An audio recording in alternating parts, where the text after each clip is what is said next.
বহন করাবে, কিন্তু তোর মাথায় কোনো বুদ্ধি থাকবে না। তোর আয়ু দেওয়া হবে 50 বছর। এটা শুনে গাধা বললেন, আমার সারাটা জীবন কষ্ট করেই যেতে হবে, আমার মাথায় কোনো বুদ্ধি থাকবে না। মানুষ আমাকে সারা জীবন তার নিজের কাজের জন্য ব্যবহার করবে, আমি এত আয়ু দিয়ে কি করব? আমার আয়ু বরং 20 বছর করে দিন। মহান আল্লাহ তাআলা তার প্রস্তাবে রাজি হলো এবং তার 30 বছর কমিয়ে তাকে 20 বছর আয়ু করে দিলেন। তারপর আল্লাহ তাআলা কুকুরকে সৃষ্টি করলেন এবং তাকে বললেন, তুই সারা জীবন মানুষের বিশ্বস্ত প্রাণী হবি, কিন্তু তোকে মানুষের উৎকৃষ্ট খেয়ে বেঁচে থাকতে হবে। তোর আয়ু দিলাম 30 বছর। কুকুর এই কথা শুনে বললেন, আমার এত আয়ুর দরকার নেই, আমাকে বরং আমার 15 বছর আয়ু কমায় মাত্র 15 বছর করে দিন। তারপর মহান আল্লাহ তাআলা তার 15 বছর আয়ু কমিয়ে মাত্র 15 বছর করে দিলেন। তারপর সৃষ্টিকর্তা বানরকে সৃষ্টি করলেন, তাকে সৃষ্টি করে বললেন, তোর কোনো কাজ নেই, তুই শুধু গাছে গাছে ফালাফালি করবি আর মানুষকে বিনোদন দিয়ে থাকবি, তোর আর কোনো কাজ নেই, তোর আয়ু দিয়ে হলো 20 বছর। তখন বানরটি বলল, আমি শুধু এই গাছ থেকে ও গাছ ফালিয়ে মানুষকে বিনোদন দিয়ে থাকবো, তবে মানুষ আমাকে বিনিময়ে কিছু দেবে না, আমি এত বেঁচে থাকি কি করব?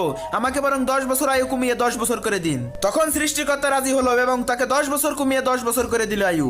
তখন সৃষ্টিকর্তা মানুষকে সৃষ্টি করে বললেন, তুমি হবে সৃষ্টির সেরা জীব, তোমার মধ্যে থাকবে জ্ঞান, বিচক্ষণ, তুমি হবে সকলের সেরা, তবে তোমার আয়ু দেওয়া হবে মাত্র 20 বছর। এটা শুনে সে খুশিতে নাচতে লাগলো, সে আনন্দে উৎফুল্ল হয়ে গেল।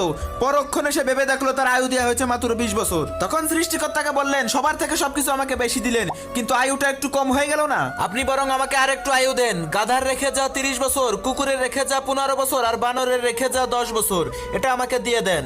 সৃষ্টিকর্তা তখন বললেন, তুমি বিচক্ষণ হয়ে বোকার মতো একটা কাজ করলে, এটার প্রতিদান তুমি পরে বুঝতে পারবে। তারপর থেকে মানুষ শান্তিতে বাঁচে মাত্র 20 বছর। তারপর 30 বছর খাটে গাধার মতো সংসারের জন্য। তারপরে 15 বছর সংসারে এগরে করে তাদের উচ্ছিষ্ট খাবার খেয়ে বেঁচে থাকতে হয়। তারপর বাকি 10 বছর একটি লাঠে হাতি নিয়ে নিজের নাতি নাতনিদের জন্য আনন্দ দিয়ে জীবন কাটিয়ে দিতে হয়।